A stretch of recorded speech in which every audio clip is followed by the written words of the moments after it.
How good are you at making decisions? That's what we're going to talk about today on this edition of Tuesday Talks with Twyla. Do you consider yourself a good decision maker or a not so good decision maker? Have you ever even evaluated yourself in this arena?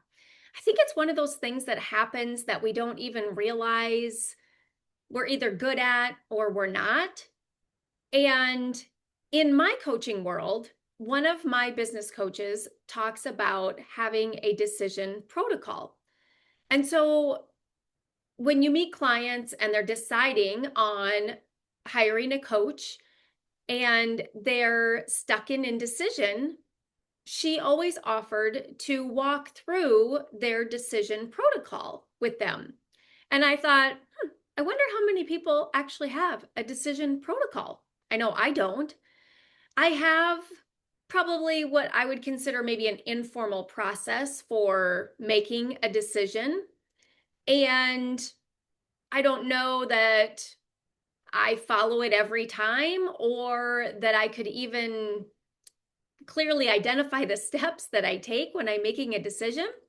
So I found this to be very interesting. And then recently, a new mentor shared an article with me about the importance of making decisions. And as I was reading through the different key points about decision making, I was like, this skill, I'm going to call it, can have a significant impact on our lives.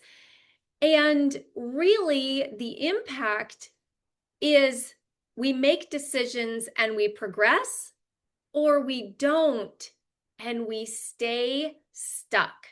We stay in indecision.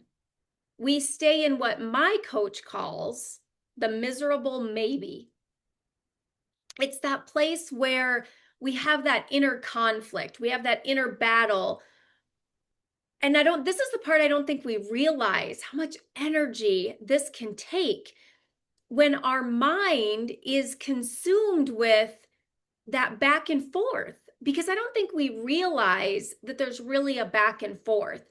In fact, I would argue that sometimes we might even consider that we've made a decision by not making a decision. Like we've just closed the book on it. Like we're just not going to think about that. We're going to save that for later.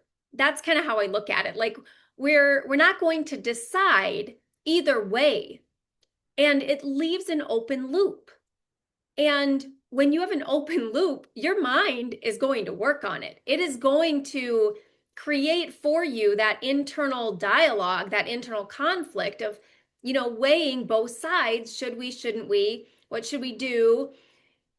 And when you decide yes or no, and that's why my business coach recommended that you help the client make a decision during the consultation, because if you don't, it's like you're deciding but you don't want to say, or you're not deciding and you want to kind of like say yes but really not mean it.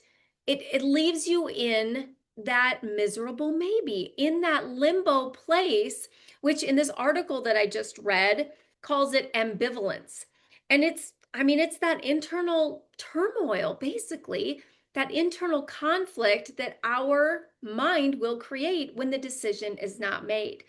And I love the way this article frames the importance of decisions. And so I want you to just do a quick reflection of a time where you've made a decision and a time when maybe you haven't, or you have a decision right now that isn't decided. It's open-ended. You've left it open. You haven't decided yet. And think through, like, what was it like when I decided, and what is it like where I haven't? And what does that feel like? And what's happening in my mind? What's happening in my body when I have something like that that's left undone? It's left unfinished, right? It's open. It's like that book you're still reading. It's like that, project that's partially completed. It takes up brain space. It takes up energy for sure. So reflect on a time when you've made a decision. What did that look like for you? Did you have to get information? Did you have to talk to someone? Did you have to bounce it off of someone? And this part I really love. Did you listen to your gut? What did you use to make the decision? What is your decision protocol? Do you have one? Do you have one and didn't even realize you have one? And really, the protocol is, what are the steps that you take? Do you feel like you kind of need to do an internal weighing of the pros and cons? What's the worst case scenario? What is the best case scenario? Which I think sometimes we forget to actually allow ourselves to entertain. What is the best case scenario? If this works out perfectly, what is the best case scenario? And if this works out poorly, or what is the worst thing that could happen? What if that actually happens? What am I going to do? For me, I love having a plan. So if I'm making a decision or I have anything in my life, I want to weigh out the worst case scenario. And then what if it does happen? What would I do? What would be my next action, reaction? How do I want to handle it? What do I want to do next? That gives me comfort. And it's not a like doom and gloom, like I'm, preparing for doomsday. It's just, I like to be prepared. I like to have mentally thought through, if this is what happens, this is what I would do next, and then this is what I would do, and that's how I would handle it. And for me, it's very comforting. It's reassuring that I would know how to handle it, even though it would not be my desired outcome, right? It's the worst case scenario. It's the thing that you don't want to have happen. But if it does, what would I do? And then there's comfort in that. I know how I think I would handle it. Now, in the moment, could it be different? Absolutely, right? But I've thought it through and I'm comfortable with, I can handle this or I'll be fine. And so when I do that and I weigh both sides and I'm thinking and feeling through, what would it feel like? What would I be thinking? What would I do? Right? I'm kind of thinking through a scenario model of my thoughts, feelings, and actions related to the best case scenario and the worst case scenario with my decision. And when I'm doing that, I'm tapping into my internal gut check, my intuition, my how does this feel and how do I feel about it? Like, do I feel like this is the right decision or this is the right decision? And the only times I don't make a decision is when I don't let myself think it through and do my gut check. I'm avoiding all of it completely. I'm avoiding evaluating and weighing both sides. I just avoid the whole thing. But that's not avoiding the decision, right? The decision is still there looming. It's still hanging in the air, waiting for a one way or the other. Because even if you say no, you have a decision, right? No, book is closed. We're done thinking about this, right? Now, what if you make a decision and then something gets your attention again and you're like, well, maybe that wasn't the right decision. Maybe I need to rethink that. Okay, right? You can always redecide. And with anything, right? Whether you decide to do something or not to do something, you can always redecide. So it's always a choice. Even if we make a decision and we proceed, right? That is productive. That is forward movement. And then we can always adjust if we need to. And here's another key that I really thought was interesting is I don't know how were they referred to them. Let me get the language here. But proficient at decision makers, or just people that are proficient at making decisions, they don't consider like the undesired outcome as a failure. They use it as feedback. They don't consider it a failure. So if you made a decision and you got a different outcome, the worst case scenario maybe, or maybe you just didn't get your desired outcome, not considering it a fail means it's just feedback. So let's say you make a decision, you have forward progress, you're moving, you're not staying stuck, you're not staying in the miserable maybe, you're not stuck in that thought loop, in the turmoil, right? You've made a decision, you've moved forward. And then let's say the outcome or the environment, whatever, is not what you had anticipated. So what do you do with that? If you make it mean failure, then what?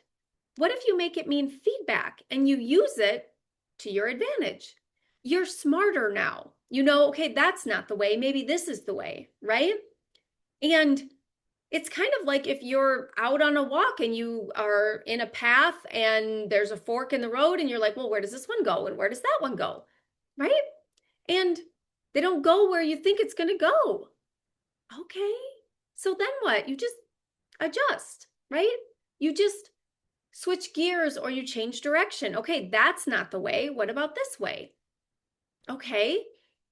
But what you make it mean is what either keeps you making decisions and moving forward or not, or stuck and staying right where you are, which might be comfortable because it's common, but it's uncomfortable because it's not forward progress, which is what our human design craves. It's very uncomfortable. And it's internal conflict and internal turmoil of should we or shouldn't we? And that's constantly looping, whether you realize it or not. It's still being like argued inside of you.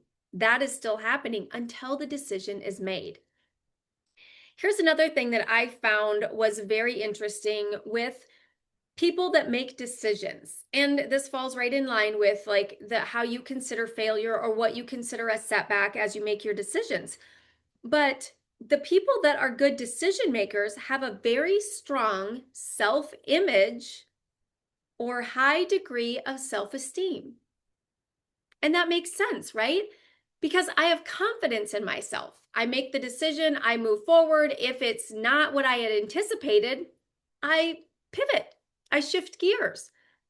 I know more now and I do something different. I use the setback or whatever as feedback, as information, not as failure, not as a sign to quit, right?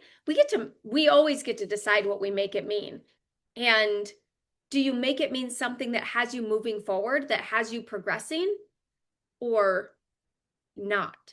Staying stuck or staying in that like wallowing in just this is how it is. And the way that this article said was basically when you're in decision, you're just existing. You're not really living. And I was like, yeah. And that's what it feels like. Anytime I'm stuck in indecision, I feel like I'm stuck in the mud. I feel like I'm in big old muck boots in really thick mud and I can't move.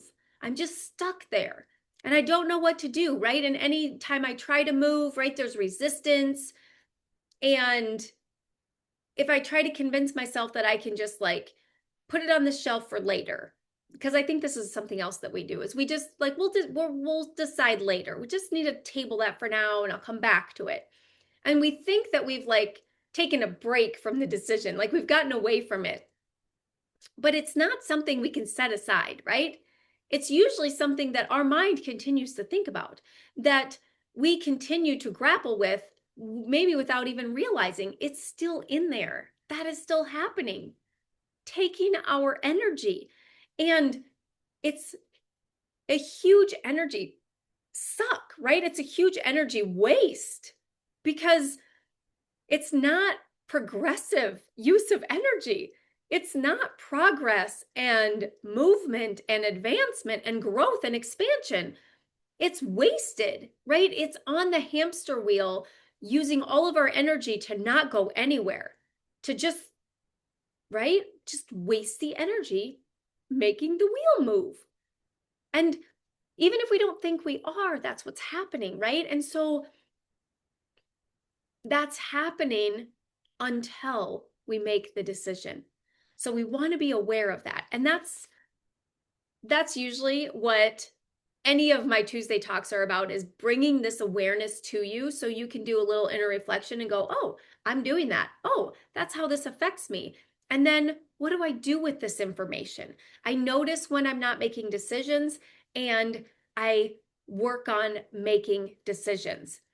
And if you Google like how to make a decision, you'll get lots of processes, methodologies on, how to become a good decision maker, all the things that you can do. And they were things like, thinking it through, weighing out the pros and cons, having conversations with others, bouncing it off someone. There was lots of different methodologies or skills or techniques that you could use to weigh out your decisions. But I'm going to tell you this. As you're thinking through whatever methodology or technique or process you want to do in relation to your decision, make sure you're checking in with your body. Make sure that you're doing a gut check, that you're listening for your intuition, because it will be there. Everyone has this. We just don't always listen to it. We just don't always want to hear what it has to say, right? It can be scary. And so sometimes it's like, well, my gut's telling me I should do this, but I'm terrified. So I'm going to just make the decision later. I'm going to just decide later, which we think kind of leaves like, we don't like, right, close the door on it or lose the opportunity. We're just going to work on it later, but we don't actually work on it. We're just setting it aside. We're trying to avoid it. And all that does is creates all of that internal conflict and turmoil to just continue until we pick it back up again and make a decision. It doesn't go away. It doesn't sit on the shelf on pause, just waiting for us. It's not how our brain works. It's an open loop. It stays open until we close it. So sometimes I'll have something where I will make the decision, it's no for now. I plan on revisiting this. I plan on thinking through it again later, but for now it's a no. And I tell myself it's no for now. It's no. The answer, the decision is no, or it is whatever. And then I can revisit it later. Or I'm going to say yes, and I'm going to try this for a month, or I'm going to try this for 3 months. And I tell myself that I'll revisit it, but I've made a decision and I've moved in that direction, or not, and I've just stopped thinking about it, right? It's the decision is made. So I wanted to mention this was one of the things that was in this article because I just love the way the language read. We have a name for this magic mental activity. It's called decision. Magic mental activity. I was like, oh, yeah. And it can feel magical, right? Especially if you're leaning or listening to your intuition. It can feel magical, right?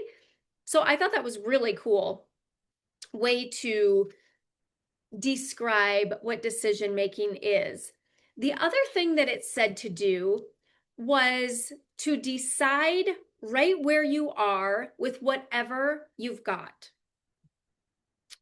So this kind of lends itself to just making the decision, not allowing for having to get more information, having to do more research, having to talk to somebody else, right?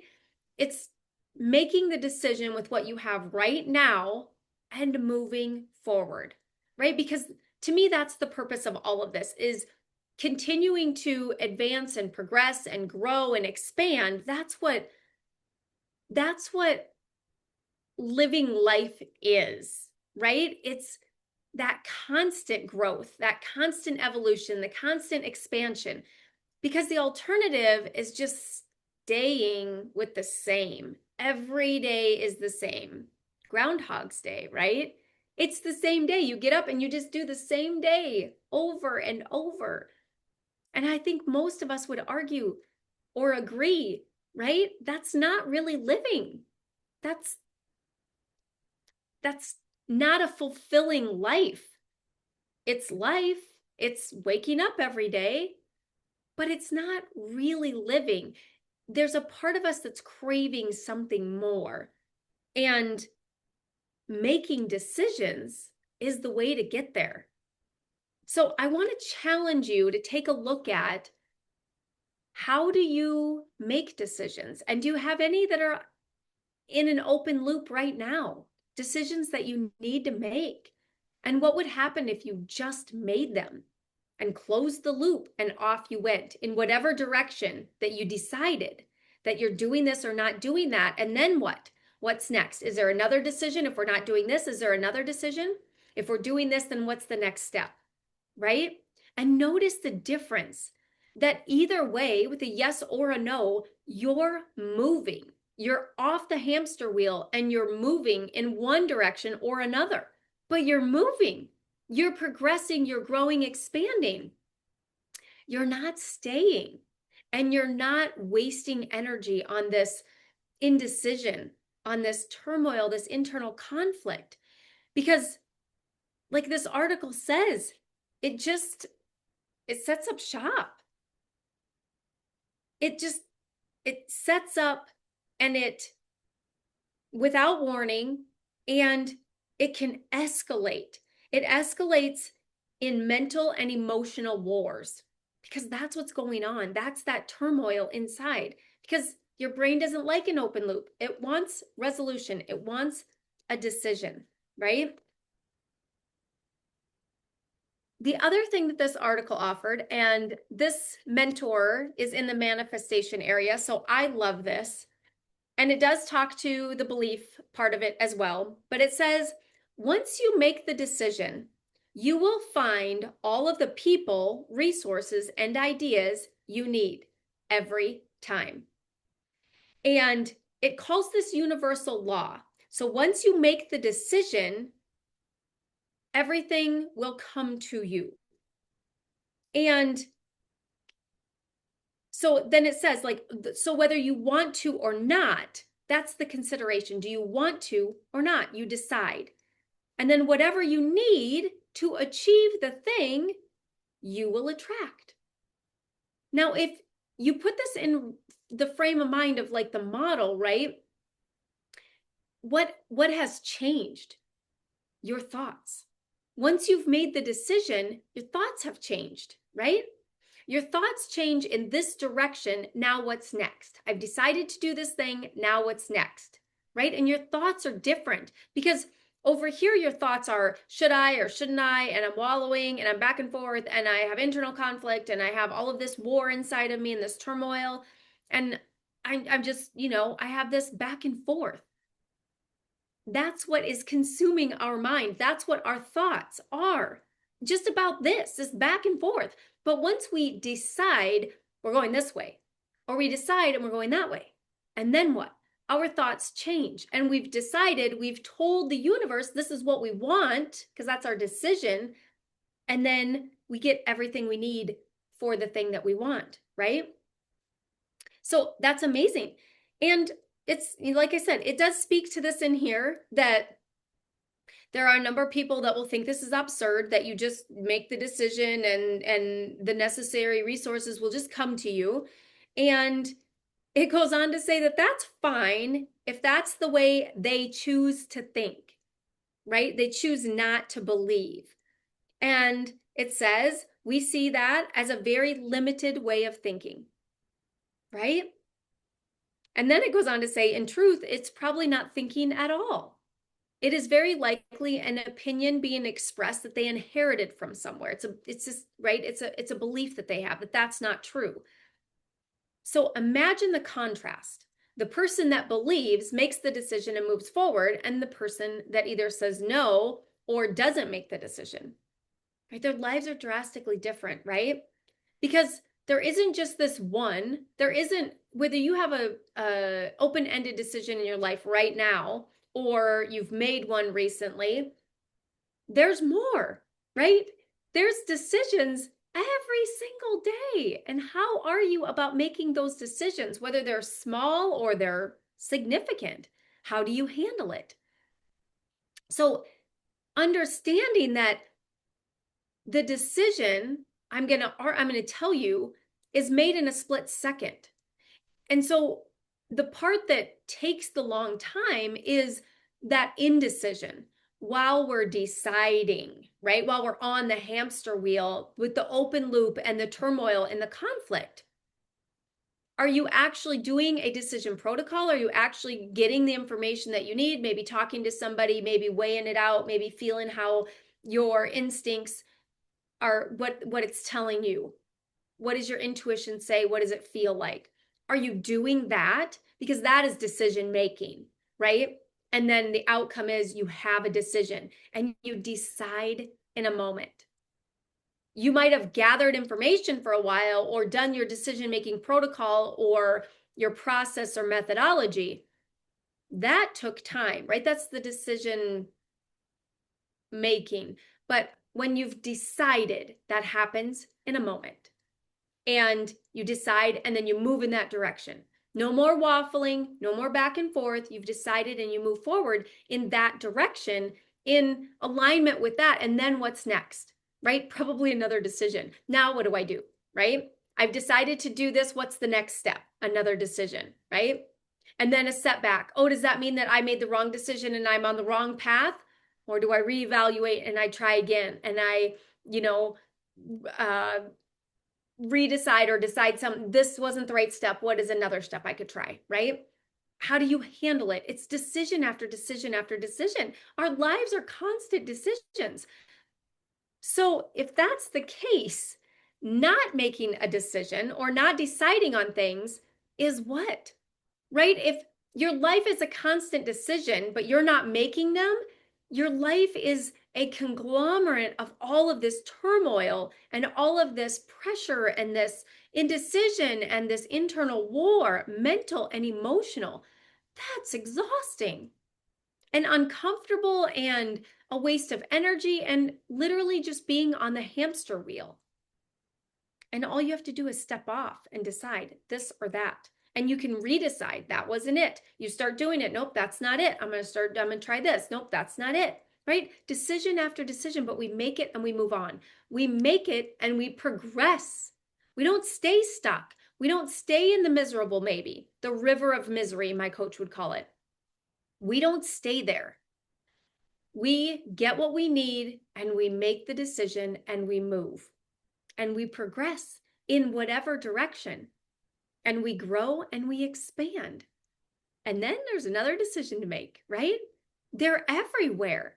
What to wear this morning, how to do my hair, what to have for breakfast, where to go for lunch, right? What are we going to have for supper? What am I going to work on first today? Decision after decision after decision. And when you consider what it would be like if you never made those decisions, right? What does life look like? And if you have any of those, what does that feel like right now? I'm guessing it's pretty miserable. I have a couple of things that I have kind of in this category of not made decisions. And I haven't made them, right? Like one way or the other. And I feel like, I caught this as I was talking today that I've kind of put them on the shelf. Like I'll decide that later. Like I'm taking a pause that doesn't actually exist, right? I'm just trying to avoid. I'm just trying to right? I'm resisting it. I'm avoiding it, but I am trying to convince myself that it's not this open-ended loop, that it's not creating this turmoil in me, but it is. It is taking my energy. It is exhausting me in this area, and I just need to decide. And most of the time it's on something small. Like, do I want to do this or not? Do I want to finish this or not? Do I want to do this right now or that? And what I'll find a lot of times, it's like, I'll have something that I need to do first, but I don't want to do it. So then it's like, instead of doing my second thing, I'll tell myself, I shouldn't do that until I do this. And I don't want to do that. So then I do nothing, right? It's like, okay, well, that's unproductivity at its finest. So at least if I'm doing my number two, I'm doing something instead of convincing myself that I should be doing this. And if I don't do that, I don't, if I'm not going to do that first, I don't get to do that second thing until I do the first thing. I do that on a lot of things, especially projects. And so notice how you are with your decision-making process and the way that you evaluate things and what you use to make your decisions.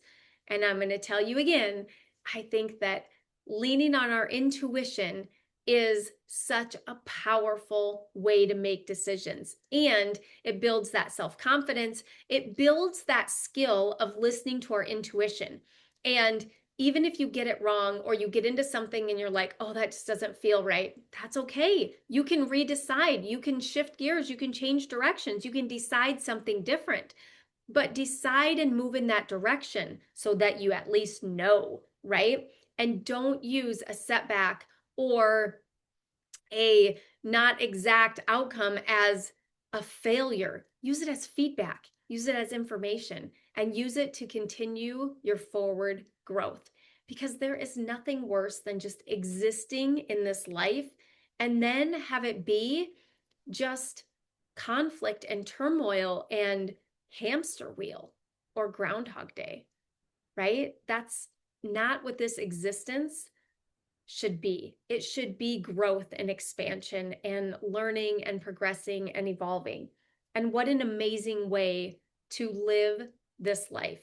So, I would love to hear how you are at making decisions. And if you have a protocol, if you have something that you usually walk through, and if you're good at making decisions and if you're not, and if you resonated with having self-confidence and that leaning into how well you make decisions. And you might notice that I don't have a lot of, self-esteem or self-confidence, and I struggle to make decisions because you have your own back. If you make it and you need to change or adjust down the road and you're considering that failure, typically you don't have a lot of self-confidence, right? But if you have your own back and you've got yourself no matter what, and we're going to do this and we're going to move forward, and then we're going to just, right, decide and keep going and use it everything for in our benefit. And so it's feedback and it's not failure. That feels a lot different, right? And it feels good. And you're progressing. You're doing things, you're moving in any direction, but you're moving. And that will be a more expansive life. So let me know how decisions are for you. And until next week, have an amazing week.